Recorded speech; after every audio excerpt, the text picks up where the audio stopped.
Mr. James and Stephanie Hodgins.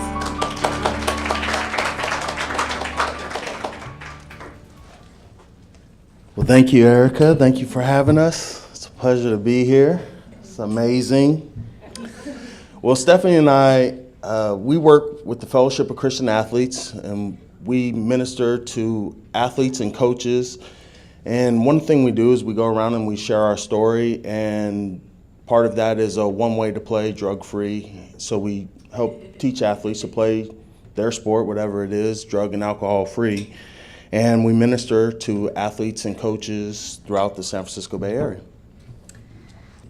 From looking at our lives from the outside, people think that it's always been really good. We're in ministry, we work with the Fellowship of Christian Athletes.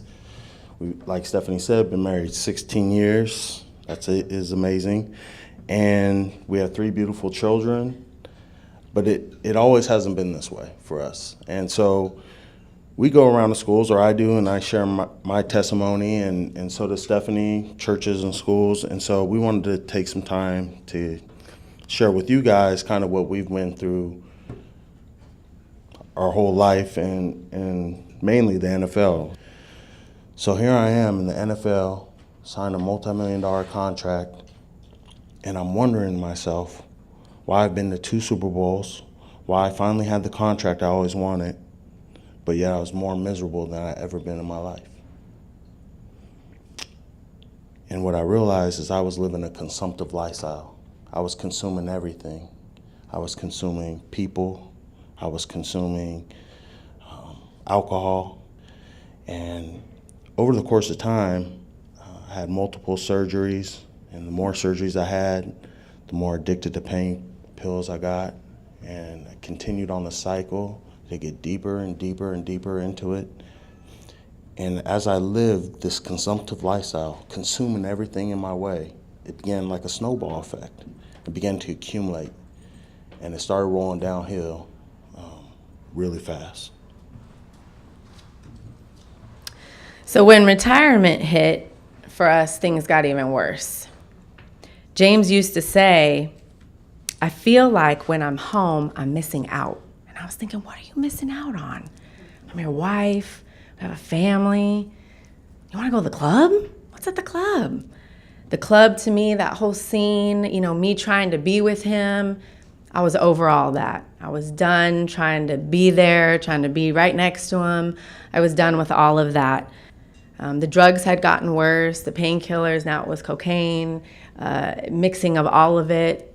It was just too much for me. I was so torn, though, on the inside because of my relationship with God. I sought counsel from my pastor. I directly sat them down and said, please tell me what to do. Tell me I can leave. Give me my out. And they said, I can't tell you that. Like I said, I didn't see that things were changing, so I started filing divorce papers.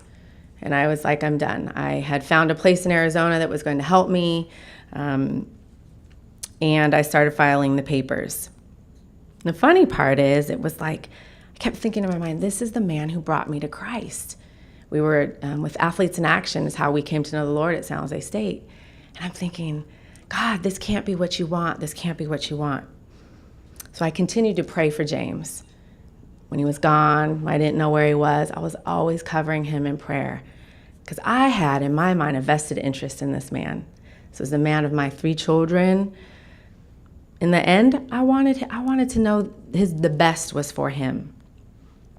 On December 10th, James came to my home and he looked bad and he just said, will you help me? I don't want to be like this anymore. I need to go back to rehab. And really, when I said I wouldn't change anything, I really wouldn't. Going down the path we went on, somewhere God knew that I had to go through that stuff to get to where I'm at today. And the hard part about player engagement and stuff like that is that sometimes you just have to really hit your bottom to really see what's valuable in your life. And for me, coming to a point of realizing that football was a job, that's not who I was. And for the longest time, I put that as who I was. So when it ended, I felt like a part of me ended. And I had to come to a place where that's gone, and there's a mourning process to that. And as Solomon talked about, it's a striving after the wind. You're chasing after materialism, you're chasing after things, you're chasing after this lifestyle that isn't really anything. You're chasing after nothing in the end. Everything that glitters isn't gold. So what's gold is what we value most is our family. We have peace now, we have joy, we have love, we have health, we have our boys and our beautiful little girl. And most importantly, we have God. Thank you guys. Amen. Team Hodgins.